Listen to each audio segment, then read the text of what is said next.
So now we want to start creating some state and binding some events to finish off or start building our e-signature with our canvas. Now, before we go any further, I'm going to clear out my existing code, and we're also going to make this a bit more of an e-signature feature. So let's create an h2 tag, and inside we can say e-signature and also add in a relevant emoji. So we can see that we have something like this, e-signature. So let's add some styles just to make things a little bit nicer.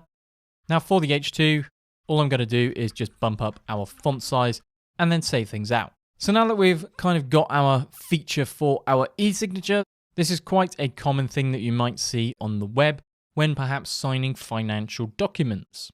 And I've no doubts that you've probably used something like this before.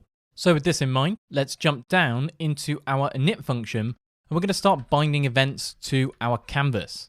Now for this, we simply want to first use our mouse move event, and we're going to look at some of the properties that we get inside. Now the mouse move event does fire quite regularly, and what we can then do is start to use that event to then draw as we move the mouse.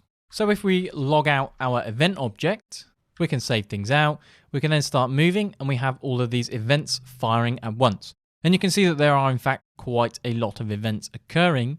Now the ones that we actually care about are this client X and client Y, because this gives us from the X axis and the Y axis the actual position of the mouse. And you can see that if we move the mouse to the left, the client X is quite a low number. We can then start to move all the way across the screen, and the number then gets bigger.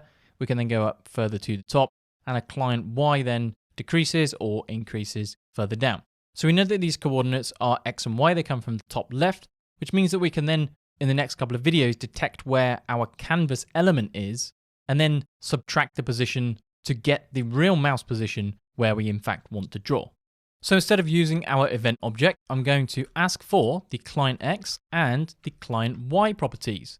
We can then grab both of these. We can then replace our console log. We can then start hovering, and we just get the numbers that we in fact want to see. So this makes it a bit nicer. We can use some destructuring, but essentially what we want to do is now tie these into a state object.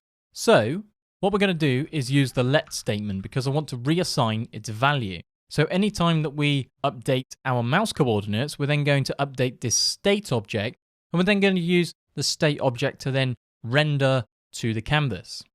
Now to be able to do this on every mouse movement, we need to know the start and the end position of where we want to draw. So for this, I'm going to create a start property, and inside we're simply going to say X and give it a value of null, Y, also give it a value of null. We can just simply duplicate this and then change this over to end. So anytime we move the mouse, what we're essentially going to do is draw a new stroke, and using these updated numbers is take the end number and then set it to the start. So what we're going to do every time we have a mouse move event is we're going to update the end of our state.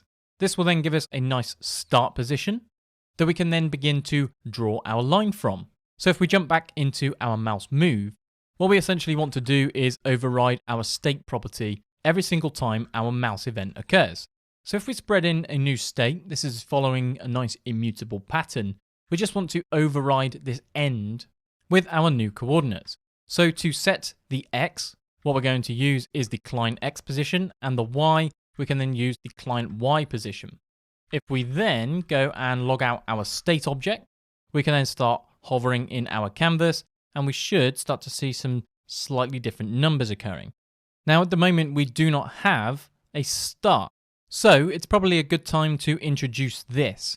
Now we only want to invoke our e-signature when we click and then drag, because that's the typical way that we would then sign our name, for example. We don't want to just keep firing events every time we move the mouse, otherwise we're not going to let the user essentially lift the pen up if it were. So let's go and add another event listener to our canvas. We can say on a mouse down.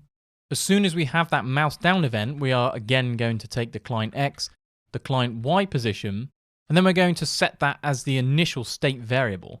So we can say state equals. We can then spread in our initial state. Now instead of the end, we want to provide a start. We can then add the client X, the client Y, save things out. We can then hover in our canvas. We can click and then drag. We then see a start, 113267, and the end event. Now at the moment, these are essentially incorrect because of the position of our canvas. If the canvas was full screen, this would in fact be correct. But what we need to do is essentially grab the positioning of the left and the top of the canvas.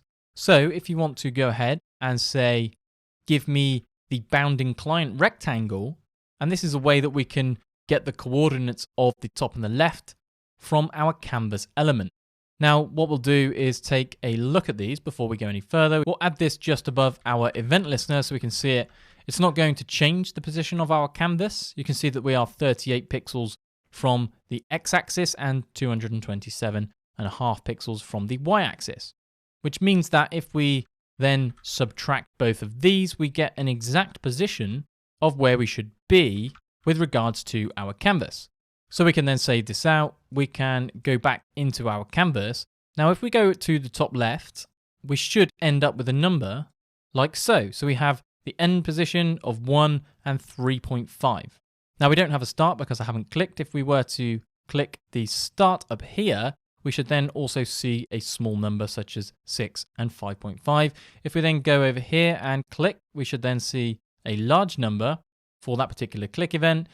We can then click and drag, and we start to see all of these different events that are then firing. Now the start will remain, and any time that this mouse event fires, we're then going to keep drawing on our path. And that's exactly what we're going to do in the next few videos. Now for the moment, this involves quite a lot of setup. So now that we've got things set up, we can now dive into using something called the request animation frame, which is a nice API for rendering these kinds of graphics. At a smooth frame rate, we're going to use a recursive function to do this. So let's move on and jump into the next lesson and start rendering out these coordinates for when we then start to click and drag, and we'll start to see our signature come to life.